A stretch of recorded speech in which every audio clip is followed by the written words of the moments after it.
बेटा 8वीं क्लास ਲਈ ਜੁਲਾਈ ਮਹੀਨੇ ਵਿੱਚ ਹੋਣ ਜਾ ਰਹੇ ਮਹੀਨਾਵਾਰ ਟੈਸਟ ਦੀ ਤਿਆਰੀ ਵਾਸਤੇ ਤੁਹਾਨੂੰ ਆਪਣੇ ਵੱਲੋਂ ਕੁਝ ਮਾਡਲ ਟੈਸਟ ਪੇਪਰ ਬਣਾ ਕੇ ਤੁਹਾਨੂੰ ਮੈਂ ਭੇਜੇ ਹਨ। 4 ਮਾਡਲ ਟੈਸਟ ਪੇਪਰ ਹੁਣ ਤੱਕ ਬਣਾ ਕੇ ਤੁਹਾਨੂੰ ਭੇਜੇ ਜਾ ਚੁੱਕੇ ਹਨ। ਇਹ ਮੇਰੇ ਵੱਲੋਂ 5ਵਾਂ ਮਾਡਲ ਟੈਸਟ ਪੇਪਰ ਹੈ। ਉਮੀਦ ਕਰਦਾ ਹਾਂ ਕਿ ਇਹਨਾਂ 5 ਮਾਡਲ ਟੈਸਟ ਪੇਪਰ ਦੇ ਵਿੱਚ ਜਿੰਨੇ ਵੀ ਸਵਾਲ ਤੁਹਾਨੂੰ ਦਿੱਤੇ ਗਏ ਮੇਰੇ ਵੱਲੋਂ ਸ਼ਾਇਦ ਉਹਨਾਂ ਵਿੱਚੋਂ ਹੀ ਤੁਹਾਨੂੰ ਪੇਪਰ ਵਿੱਚ ਕੋਈ ਨਾ ਕੋਈ ਸਵਾਲ ਹੋਵੇਗਾ ਜਾਂ ਰਲਦਾ ਮਿਲਦਾ ਸਵਾਲ ਹੋਵੇਗਾ। ਤੁਸੀਂ ਇਹ 5 ਵੀਡੀਓਜ਼ ਜਿਹੜੀ ਮੇਰੀ ਸੀਗੀਆਂ ਇਹ ਚੰਗੀ ਤਰ੍ਹਾਂ ਦੇਖ ਕੇ ਸਮਝਣੀਆਂ ਨੇ। ਗਰੰਟਿਡ ਹੈ ਬੇਟਾ, ਮੈਨੂੰ ਪੂਰੀ ਉਮੀਦ ਹੈ ਕਿ ਤੁਹਾਨੂੰ ਇਸ ਦਾ ਬਹੁਤ ਲਾਭ ਹੋਵੇਗਾ। ਤੇ ਜੇਕਰ ਕਿਸੇ ਬੱਚੇ ਨੇ ਮੇਰੇ ਚੈਨਲ ਨੂੰ ਹੁਣ ਤੱਕ ਸਬਸਕ੍ਰਾਈਬ ਨਹੀਂ ਕੀਤਾ ਹੈ ਤਾਂ ਜ਼ਰੂਰ ਕਰ ਦੇਣਾ ਹੈ। ਬੈਲ ਆਈਕਨ ਨੂੰ ਵੀ ਪ੍ਰੈਸ ਕਰਨਾ ਹੈ ਤਾਂ ਕਿ ਤੁਹਾਨੂੰ ਮੇਰੀ ਅਗਲੀ ਵੀਡੀਓਜ਼ ਦੀ ਨੋਟੀਫਿਕੇਸ਼ਨ ਪ੍ਰਾਪਤ ਹੋ ਸਕੇ। ਧਿਆਨ ਨਾਲ ਦੇਖਣਾ ਬੇਟਾ। ਪਹਿਲਾ ਸਵਾਲ ਹੈ -5/8 ਦਾ ਜੋੜਾਤਮਕ ਉਲਟ ਕੀ ਹੈ। ਜੋੜਾਤਮਕ ਦੱਸਿਆ ਨਾ ਮੈਨੇ, ਜੋੜਾਤਮਕ ਦੇ ਵਿੱਚ ਚਿੰਨ੍ਹ ਨੂੰ ਬਦਲਦੇ ਹਾਂ। ਧਿਆਨ ਨਾਲ ਸਮਝਣਾ ਬੇਟਾ, ਬਹੁਤ ਗਲਤੀਆਂ ਹੁੰਦੀਆਂ ਨੇ ਜੋੜਾਤਮਕ ਤੇ ਗੁਣਾਤਮਕ ਦੇ ਵਿੱਚ। ਜੋੜਾਤਮਕ ਦੇ ਵਿੱਚ ਸਿਰਫ ਚਿੰਨ੍ਹ ਬਦਲਦੇ ਹਾਂ, ਗੁਣਾਤਮਕ ਦੇ ਵਿੱਚ ਪਲਟਦੇ ਹਾਂ ਰਕਮ ਨੂੰ। ਇਹ ਹੈ ਜੋੜਾਤਮਕ। ਐਡੀਟਿਵ ਇਨਵਰਸ ਦੇ ਵਿੱਚ ਅਸੀਂ ਉੱਪਰਲਾ ਚਿੰਨ੍ਹ ਬਦਲਣਾ ਹੈ, ਪਲੱਸ ਦਾ ਹੋ ਜਾਏਗਾ, ਮਤਲਬ 5/8 ਸਾਡਾ ਆਨਸਰ ਹੋਏਗਾ। ਹੁਣ ਦੇਖੋ ਅਗਲਾ ਹੀ ਸਵਾਲ ਗੁਣਾਤਮਕ ਦਾ ਹੈ, ਇਸ ਕਰਕੇ ਧਿਆਨ ਰੱਖਣਾ ਹੈ।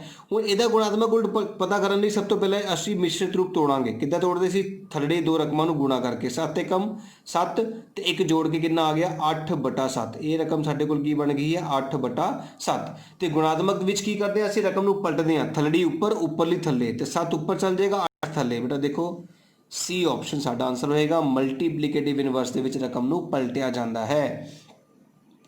ਤੀਜਾ ਸਵਾਲ, ਇੱਕ ਚੱਲ ਵਾਲੀ ਰੇਖੀ ਸਮੀਕਰਨ ਦਾ ਇੱਕੋ ਹੀ ਹੱਲ ਹੋਏਗਾ।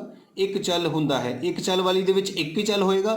ਬਿਲਕੁਲ ਸਹੀ, 2 ਹੱਲ ਨਹੀਂ ਹੋ ਸਕਦੇ, 2 ਤੋਂ ਵੱਧ ਹੱਲ ਨਹੀਂ ਸਕਦੇ, ਸਿਰਫ ਇੱਕੋ ਹੀ ਚੱਲ ਹੁੰਦਾ ਹੈ, ਇੱਕੋ ਹੀ ਹੱਲ ਹੁੰਦਾ ਹੈ। ਹੱਲ ਹੈ ਬੇਟਾ ਇਹ। ਕਿਸੇ ਪੰਜਭੁਜਾ ਦੇ ਸਾਰੇ ਕੋਣਾਂ ਦਾ ਜੋੜ, ਵੈਸੇ ਤਾਂ ਮੈਂ ਤੁਹਾਨੂੰ ਯਾਦ ਕਰਵਾ ਚੁੱਕਾ ਹਾਂ ਕਿ ਇੱਕ ਪੰਜਭੁਜ ਦੇ ਕੋਣਾਂ ਦਾ ਜੋੜ 540 ਹੁੰਦਾ ਹੈ। ਫਿਰ ਵੀ ਤੁਹਾਨੂੰ ਦੱਸਦਾ ਹੈ ਕਿੱਦਾਂ ਪਤਾ ਕੀਤਾ ਜਾਂਦਾ ਹੈ। ਫਾਰਮੂਲਾ ਤੁਹਾਨੂੰ ਮੈਂ ਯਾਦ ਕਰਾਇਆ ਸੀਗਾ n - 2 × 180। ਇਸ ਨੂੰ ਯਾਦ ਰੱਖਣਾ ਹੈ ਬੇਟਾ। ਇਹ ਸਾਡਾ ਫਾਰਮੂਲਾ ਹੈ ਬਹੁਭੁਜ ਦੇ ਅੰਦਰਲੇ ਕੋਣਾਂ ਦੇ ਜੋੜ ਦਾ। ਹੁਣ ਬਹੁਭੁਜ ਦੀਆਂ ਭੁਜਾਵਾਂ ਕਿੰਨੀਆਂ ਨੇ ਦੱਸੀਆਂ ਗਈਆਂ? 5। ਅਸੀਂ ਇਸ n ਨੂੰ 5 ਭਰਾਂਗੇ। ਧਿਆਨ ਨਾਲ ਦੇਖਣਾ ਸਾਰਿਆਂ ਨੇ। ਜਦੋਂ ਇਸ n ਨੂੰ ਅਸੀਂ 5 ਭਰਿਆ ਤੇ 5 ਦੇ ਵਿੱਚੋਂ ਅਸੀਂ 2 ਘਟਾਵਾਂਗੇ ਤੇ 180 ਨਾਲ ਗੁਣਾ ਕਰਾਂਗੇ। 5 ਦੇ ਵਿੱਚੋਂ 2 ਘਟਾਏ ਕਿੰਨੇ ਆਏ? 3। 3 ਨੂੰ ਜਦੋਂ 180 ਦਾ ਗੁਣਾ ਕੀਤਾ 18 × 3 = 54 ਨਾਲ 0 ਲੱਗ ਗਈ ਤੇ ਸਾਡੇ ਕੋਲ ਆਇਆ 540। ਤੇ ਇਸ ਤਰ੍ਹਾਂ ਅਸੀਂ ਪਤਾ ਕੀਤਾ ਕਿ ਸਾਡੇ ਕੋਲ 540 ਕਿੱਦਾਂ ਆਇਆ। ਪਰ ਅਸੀਂ ਯਾਦ ਵੀ ਕਰ ਚੁੱਕੇ ਸੀਗੇ ਕਿ ਚਤੁਰਭੁਜ ਦਾ 360 ਹੁੰਦਾ ਹੈ। ਇਹ ਚਤੁਰਭੁਜ ਦਾ ਹੈ ਬੇਟਾ। ਇਹ ਤ੍ਰਿਭੁਜ ਦਾ ਹੈ। 3 ਭੁਜਾਵਾਂ, 4 ਭੁਜਾਵਾਂ, 5 ਭੁਜਾਵਾਂ, ਇਹ 6 ਭੁਜਾਵਾਂ ਦਾ ਹੈ। 6 ਭੁਜ ਦਾ 720, 5 ਭੁਜ ਦਾ ਕਿੰਨਾ ਹੈ 540। ਇਹਨਾਂ ਵਿੱਚੋਂ ਕਿਸ ਆਕ੍ਰਿਤੀ ਦੇ ਵਿਕਰਨ ਬਰਾਬਰ ਹੁੰਦੇ ਹਨ? ਬੇਟਾ ਮੈਂ ਤੁਹਾਨੂੰ ਪਹਿਲਾਂ ਵੀ ਆਪਣੀ ਵੀਡੀਓ ਦੇ ਵਿੱਚ ਆਪਣੇ 5 ਪੇਪਰਾਂ ਦੇ ਵਿੱਚ ਰਿਪੀਟ ਸਵਾਲ ਆਏ। ਸਮਬਲੰਬ ਜਿਹੜਾ ਹੁੰਦਾ ਹੈ ਉਹ ਹੁੰਦਾ ਹੈ ਉੱਪਰਲੀ ਛੋਟੀ ਥੱਲੜੀ ਵੱਡੀ ਭੁਜਾ, ਇਹਦੇ ਵਿਕਰਨ ਬਰਾਬਰ ਨਹੀਂ ਹੁੰਦੇ। ਸਮਚਤੁਰਭੁਜ ਟੇਢਾ ਹੁੰਦਾ ਹੈ ਤੇ ਟੇਢੀ ਵਾਲੀ ਭੁਜਾ ਜਿਹੜੀ ਟੇਢੇ ਵਾਲਾ ਬਹੁਭੁਜ ਜਿਹੜਾ ਹੁੰਦਾ ਹੈ ਟੇਢਾ, ਉਹਦੇ ਵਿੱਚ ਕਦੇ ਵੀ ਵਿਕਰਨ ਬਰਾਬਰ ਨਹੀਂ ਹੁੰਦੇ। ਵਿਕਰਨ ਸਿਰਫ ਉਸੇ ਬਹੁਭੁਜ ਵਿੱਚ ਬਰਾਬਰ ਹੁੰਦੇ ਨੇ ਜਿਹੜਾ ਬਿਲਕੁਲ ਸਿੱਧਾ 90 ਡਿਗਰੀ ਤੇ ਬਣਦਾ ਹੈ।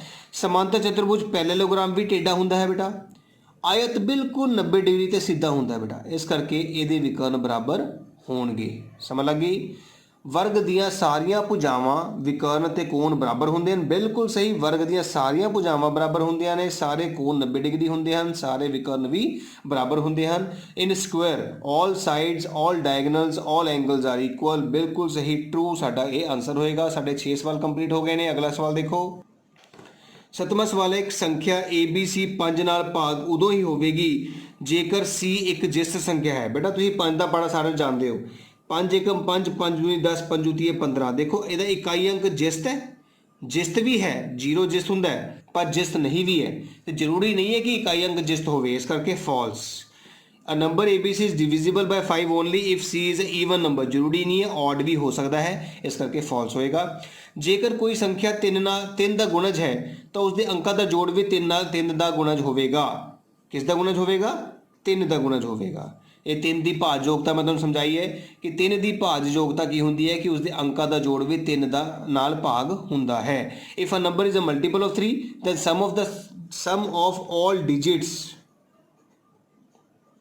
should be multiple of 3। ਧਿਆਨ ਰੱਖਣਾ ਬੇਟਾ ਇਹ। ਜੇ 9 ਕਹੂਗਾ 9 ਦਾ ਗੁਣਜ ਹੈ ਤਾਂ ਸਾਰੇ ਅੰਕਾਂ ਦਾ ਗੁਣਜ ਵੀ 9 ਹੋਵੇਗਾ, 3 ਹੈ ਤਾਂ 3 ਹੋਵੇਗਾ। ਇਸ ਗੱਲ ਦਾ ਧਿਆਨ ਰੱਖਣਾ ਹੈ। ਸੰਖਿਆ -5/6 ਨੂੰ ਸੰਖਿਆ ਰੇਖਾ ਤੇ ਅੰਕਿਤ ਕਰਨਾ ਹੈ। ਧਿਆਨ ਨਾਲ ਦੇਖਣਾ ਸਾਰਿਆਂ ਨੇ। ਸਭ ਤੋਂ ਪਹਿਲਾਂ ਤੁਸੀਂ ਸਕੇਲ ਨਾਲ ਇੱਕ ਲਾਈਨ ਬਣਾਉਣੀ ਹੈ ਤੇ ਉਸ ਨੂੰ ਇਸ ਤਰ੍ਹਾਂ ਬਰਾਬਰ ਹਿੱਸਿਆਂ ਵਿੱਚ ਵੰਡ ਦੇਣਾ ਹੈ ਲਾਈਨ ਨੂੰ। ਦੇਖੋ ਬਣ ਚੁੱਕਾ ਹੈ ਮੈਂ। ਤੇ ਹੁਣ ਤੁਸੀਂ ਇੱਥੇ ਮਾਈਨਸ ਦੀ ਰਕਮ ਹੈ 0, ਸੱਜੇ ਹੱਥ ਤੋਂ ਸ਼ੁਰੂ ਕਰੋਗੇ 0/6, ਫਿਰ -1/6, -2/6, -3/6, -4/6, -5/6 ਜੋ कि ਤੁਹਾਡਾ ਇਸ ਸਵਾਲ ਦਾ ਆਨਸਰ ਹੈ। ਇਸ ਤਰ੍ਹਾਂ 0 ਤੋਂ ਬਾਅਦ ਹੁੰਦਾ ਹੈ 1/6, 2/6, ਪਰ ਸਾਨੂੰ ਮਾਈਨਸ ਦੀ ਗਿਣਤੀ ਚਾਹੀਦੀ ਸੀ, ਇਸ ਕਰਕੇ ਅਸੀਂ ਖੱਬੇ ਹੱਥ ਨੂੰ ਵਧੇ ਹਾਂ। ਤੇ ਇਹ ਸਾਡਾ ਸੰਖਿਆ ਰੇਖਾ ਦੇ ਉੱਤੇ ਜਾਂ ਨੰਬਰ ਲਾਈਨ ਦੇ ਉੱਤੇ 5/6 ਦੀ ਰਿਪਰੈਜ਼ੈਂਟੇਸ਼ਨ ਹੋ ਚੁੱਕੀ ਹੈ ਬੇਟਾ। ਅਗਲਾ ਸਵਾਲ ਦੇਖੋ ਧਿਆਨ ਨਾਲ, 10ਵਾਂ ਸਵਾਲ 2 ਨੰਬਰ ਵਾਸਤੇ।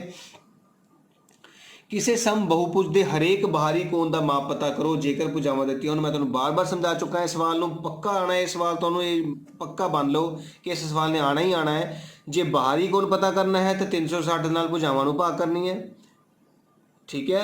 ਤੇ ਜੇ ਭੁਜਾਵਾਂ ਪਤਾ ਕਰਨੀ ਹੈ ਤਾਂ 360 ਤੇ ਥੱਲੇ ਬਾਹਰੀ ਕੋਣ ਲਿਖਣਾ ਹੈ। ਕਰਨੀ ਹਮੇਸ਼ਾ ਭਾਗ ਹੀ ਹੈ ਬੇਟਾ, ਇਸ ਗੱਲ ਨੂੰ ਧਿਆਨ ਰੱਖਣਾ। ਬਾਹਰੀ ਕੋਣ ਹੋਣਾ ਜ਼ਰੂਰੀ ਹੈ ਭੁਜਾਵਾਂ ਪਤਾ ਕਰਨ ਲਈ, ਤੇ ਬਾਹਰੀ ਕੋਣ ਪਤਾ ਕਰਨ ਲਈ ਭੁਜਾਵਾਂ ਦਾ ਹੋਣਾ ਜ਼ਰੂਰੀ ਹੈ।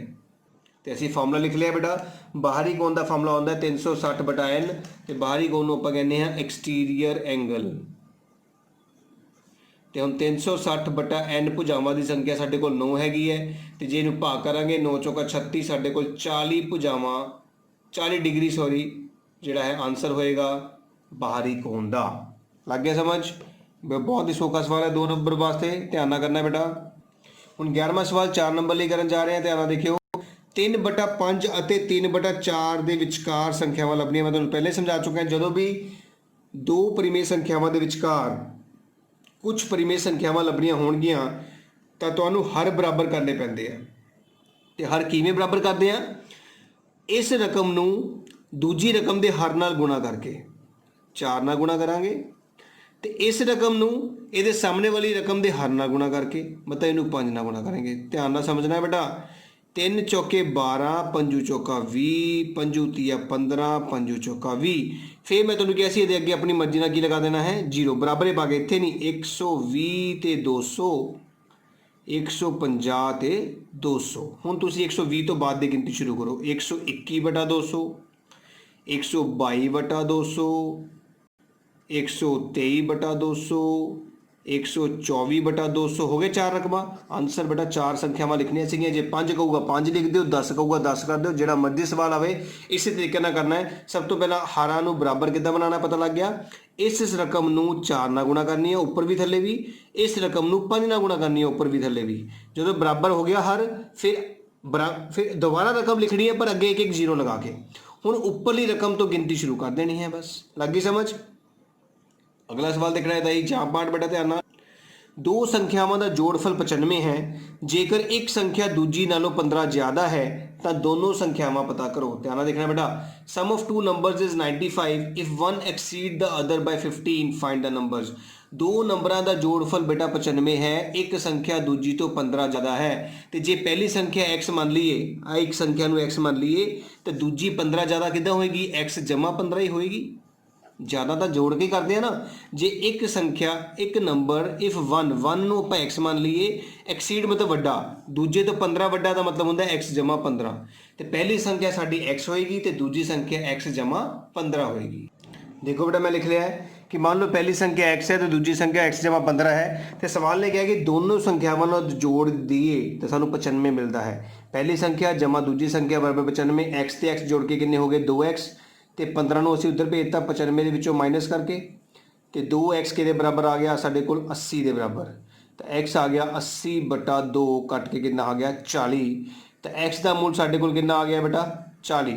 ਇਹਦਾ ਮਤਲਬ ਪਹਿਲੀ ਸੰਖਿਆ ਕਿੰਨੀ ਆ ਗਈ ਤੁਹਾਡੇ ਕੋਲ? 40, ਤੇ ਦੂਜੀ x ਮਤਲਬ 40 ਚੋਂ 15 ਜੋੜੇ 55। ਇਸ ਤਰ੍ਹਾਂ ਬੇਟਾ ਤੁਹਾਡਾ ਸਵਾਲ ਦਾ ਆਨਸਰ ਆ ਗਿਆ ਹੈ। ਫਸਟ ਨੰਬਰ ਤੁਹਾਡਾ 40 ਹੋਏਗਾ ਤੇ ਸੈਕਿੰਡ ਨੰਬਰ ਤੁਹਾਡਾ 55 ਹੋਏਗਾ, ਜੋ ਕਿ ਤੁਹਾਡਾ ਇਸ ਸਵਾਲ ਦਾ ਆਨਸਰ ਹੈ। ਇਸ ਤਰ੍ਹਾਂ ਸਾਡਾ 11ਵਾਂ ਸਵਾਲ, ਜਿਸ ਦੇ ਵਿੱਚ ਜਾਂਚ ਦੇ ਰੂਪ ਵਿੱਚ 2 ਸਵਾਲ ਦਿੱਤੇ ਗਏ ਸੀ, ਦੋਨੇ ਪੂਰੇ ਹੋ ਗਏ ਹਨ। ਹੁਣ ਅਸੀਂ 12ਵਾਂ ਸਵਾਲ ਕਰਨ ਜਾ ਰਹੇ ਹਾਂ। ਧਿਆਨ ਨਾਲ ਦੇਖਿਓ। ਦੇਖੋ ਬੇਟਾ 12वें सवाल 'ਚ ਕਹਿੰਦੇ ਜੇਕਰ 3 1 Z 5 3 ਦਾ ਗੁਣਜ ਹੈ, ਮੈਂ ਤੁਹਾਨੂੰ ਸਮਝਾ ਚੁੱਕਾ ਸੀਗਾ, ਜੇਕਰ ਇਹ ਰਕਮ 3 ਦਾ ਗੁਣਜ ਹੈ 3 1 Z 5 3 ਦਾ ਗੁਣਜ ਹੈ ਤਾਂ 3 ਜਮਾ 1 ਜਮਾ 5 ਜਮਾ Z ਜਮਾ 5 ਵੀ 3 ਦਾ ਗੁਣਜ ਹੋਵੇਗਾ। 3 ਤੇ 1 4 4 ਤੇ 5 9 ਜਮਾ Z ਵੀ 3 ਦਾ ਗੁਣਜ ਹੋਵੇਗਾ। ਹੁਣ ਤੁਸੀਂ ਦੱਸੋ 9 ਦੇ ਵਿੱਚ ਅਸੀਂ ਕੀ ਜੋੜਾਂਗੇ 0, 9 ਦੇ ਵਿੱਚ 1, 9 ਦੇ ਵਿੱਚ 2, 9 ਦੇ ਵਿੱਚ 3, 9 ਦੇ ਵਿੱਚ 4, 9 ਦੇ ਵਿੱਚ 5, 9 ਦੇ ਵਿੱਚ 6 7 8 ਤੇ 9। ਇਹ ਆਇਆ ਸਾਡੇ ਕੋਲ 9 10 11 12 13 9 ਤੇ 5 14 9 6 15 16 17 18। ਹੁਣ ਦੱਸੋ ਕਿਹੜੇ ਕਿਹੜੇ ਅੱਖਰ 3 ਦੇ ਪੜ੍ਹ 'ਤੇ ਆਉਂਦੇ ਆ। 3 ਦਾ ਗੁਣਜ ਕਿਹੜਾ ਹੈ 9 ਹੈ, 12 ਵੀ ਹੈ, 15 ਵੀ ਹੈ, 18 ਵੀ ਹੈ। ਇਹਦਾ ਮਤਲਬ 0 ਵੀ ਜੋੜਿਆ ਜਾ ਸਕਦਾ ਹੈ, 3 ਵੀ ਜੋੜਿਆ ਜਾ ਸਕਦਾ ਹੈ, 6 ਤੇ 9। ਇਹਦਾ Z ਕੀ ਹੋ ਸਕਦਾ ਹੈ 0 3 6 ਤੇ 9। ਇਹ ਸਾਡਾ ਇਸ ਸਵਾਲ ਦਾ ਬੇਟਾ ਆਨਸਰ ਹੋਏਗਾ ਕਿ 9 ਦੇ ਵਿੱਚ 0 ਜੋੜੋਗੇ ਤਾਂ ਵੀ 3 ਦਾ ਗੁਣਜ ਬਣੇਗਾ, 3 ਜੋੜੋਗੇ ਤਾਂ ਵੀ 3 ਦਾ ਗੁਣਜ ਬਣੇਗਾ, 6 ਜੋੜੋਗੇ ਤਾਂ ਵੀ 3 ਦਾ ਗੁਣਜ ਬਣੇਗਾ ਤੇ 9 ਜੋੜੋਗੇ ਤਾਂ ਵੀ 3 ਦਾ ਗੁਣਜ ਬਣੇਗਾ। ਤੇ ਇੰਗਲਿਸ਼ ਵਾਲਾ ਬੱਚਾ ਕੀ ਲਿਖੇਗਾ ਕਿ 3 1 Z 5 is multiple of 3, then this implies 3 plus 1 plus Z plus 5 is also multiple of 3, 9 जमा Z is also multiple of 3। बस is multiple of 3 multiple of 3 multiple of 3 ਤੇ ਸਾਡਾ ਆਨਸਰ ਆ ਗਿਆ। ਕੋਈ ਵੱਡਾ ਔਖਾ ਨਹੀਂ ਹੈ ਬੇਟਾ, ਇਸ ਗੱਲ ਦਾ ਧਿਆਨ ਰੱਖਣਾ। ਬਸ 9 ਦੇ ਵਿੱਚ ਕਿਹਨੂੰ ਜੋੜੀਏ ਕਿ ਜਿਹੜਾ ਅੱਖਰ ਆਵੇ ਉਹ 3 ਦੇ ਪਹਾੜੇ 'ਤੇ ਆਉਂਦਾ ਹੋਵੇ, ਤੇ ਮੈਂ ਉਹ ਤੁਹਾਨੂੰ ਜੋੜ ਕੇ ਦਿਖਾਤਾ ਹੈ ਕਿ ਕਿਸ ਤਰ੍ਹਾਂ ਤੁਸੀਂ ਪਤਾ ਲਗਾਓਗੇ। ਹੁਣ ਇਹਦਾ ਹੀ ਦੂਜਾ ਭਾਗ ਕਰਨ ਜਾ ਰਹੇ ਹਾਂ। ਜਾਂ ਵਾਲਾ ਧਿਆਨ ਨਾਲ ਦੇਖਣਾ ਸਾਰਿਆਂ ਨੇ। ਦੇਖੋ ਬੜੇ ਧਿਆਨ ਨਾਲ, ਇਸ ਸਵਾਲ ਦੇ ਵਿੱਚ ਕਿਹਾ ਜਾ ਰਿਹਾ ਹੈ ਕਿ x ਦਾ ਮੁੱਲ ਪਤਾ ਕਰੋ। ਤੁਹਾਨੂੰ ਸਾਰਿਆਂ ਨੂੰ ਪਤਾ ਹੈ ਕਿ ਇਹ ਵਾਲਾ ਕੋਣ ਜਿਹੜਾ ਦੇਖੋ ਇਹਨੂੰ ਕਹਿੰਦੇ ਅੰਦਰਲਾ ਕੋਣ, ਇਹਨੂੰ ਕਹਿੰਦੇ ਬਾਹਰਲਾ ਕੋਣ। ਇਹ ਵੀ ਬਾਹਰੀ ਕੋਣ ਹੈ, ਇਹ ਵੀ ਬਾਹਰੀ ਕੋਣ ਹੈ, ਇਹ ਵੀ ਬਾਹਰੀ ਕੋਣ ਹੈ। ਤੇ ਸਾਨੂੰ ਪਤਾ ਹੈ ਕਿ ਬਾਹਰੀ ਕੋਣਾਂ ਦਾ ਜੋੜ ਜਿਹੜਾ ਹੁੰਦਾ ਹੈ ਉਹ 360 ਹੁੰਦਾ ਹੈ। देखो मैं लिख लिया बहुभुज ਦੇ ਬਾਹਰੀ ਕੋਣਾਂ ਦਾ ਜੋੜ 360 ਹੁੰਦਾ ਹੈ। Sum of exterior angle of polygon is equal to 360। ਇਹਦਾ ਮਤਲਬ ਇਹਨੂੰ ਤੇ ਇਹਨੂੰ ਤੇ ਇਹਨੂੰ ਤਿੰਨਾਂ ਨੂੰ ਜੋੜਾਂਗੇ 125 ਜਮਾ 125 ਜਮਾ x ਬਰਾਬਰ 360। 125 ਤੇ 125 ਜੋੜੇ 250, 250 ਉੱਧਰ ਜਾ ਕੇ ਮਾਈਨਸ ਹੋ ਗਿਆ ਤੇ ਤੁਹਾਡੇ ਕੋਲ x ਦਾ ਆਨਸਰ ਆ ਗਿਆ 110, ਜੋ ਕਿ ਬਹੁਤ ਹੀ ਸੌਖਾ ਸਵਾਲ ਹੈ ਬੇਟਾ 4 ਨੰਬਰ ਵਾਸਤੇ। ਉਮੀਦ ਕਰਦਾ ਹਾਂ ਕਿ ਤੁਹਾਨੂੰ ਇਸ 5ਵੇਂ ਸੈਂਪਲ ਪੇਪਰ ਦੇ ਵਿੱਚ ਵੀ ਮੈਂ ਕਾਫੀ ਹੱਦ ਤੱਕ ਸਵਾਲਾਂ ਨੂੰ ਸਮਝਾ ਸਕਿਆ ਹਾਂ ਤੇ ਤੁਹਾਨੂੰ ਇਹ ਸਮਝ ਵੀ ਆਏ ਹੋਣਗੇ। ਜ਼ਰੂਰ ਮੈਨੂੰ ਕਮੈਂਟ ਕਰਿਓ ਤੇ ਵੀਡੀਓਜ਼ ਨੂੰ ਲਾਈਕ ਵੀ ਕਰਿਓ। ਤੇ ਜੇ ਕਿਸੇ ਬੱਚੇ ਨੇ ਮੇਰੇ ਚੈਨਲ ਨੂੰ ਹਜੇ ਤੱਕ ਸਬਸਕ੍ਰਾਈਬ ਨਹੀਂ ਕੀਤਾ, ਬੈਲ ਆਈਕਨ ਨੂੰ ਪ੍ਰੈਸ ਨਹੀਂ ਕੀਤਾ ਤਾਂ ਜ਼ਰੂਰ ਕਰ ਦੇਵੇ। ਇਸ ਦਾ ਤੁਹਾਨੂੰ ਬਹੁਤ ਲਾਭ ਹੋਵੇਗਾ। ਮੇਰੇ ਵੱਲੋਂ ਬਣਾਈ ਗਈਆਂ ਅਗਲੀ ਵੀਡੀਓਜ਼ ਤੁਹਾਨੂੰ ਨੋਟੀਫਿਕੇਸ਼ਨ ਦੇ ਰੂਪ ਵਿੱਚ ਤੁਹਾਡੇ ਫੋਨ ਦੇ ਵਿੱਚ ਸ਼ੋ ਹੋ ਜਾਣਗੀਆਂ। ਆਲ ਦੀ ਬੈਸਟ ਬੇਟਾ, ਧਿਆਨ ਨਾਲ ਪੜ੍ਹਨਾ ਹੈ ਸਾਰਿਆਂ ਨੇ।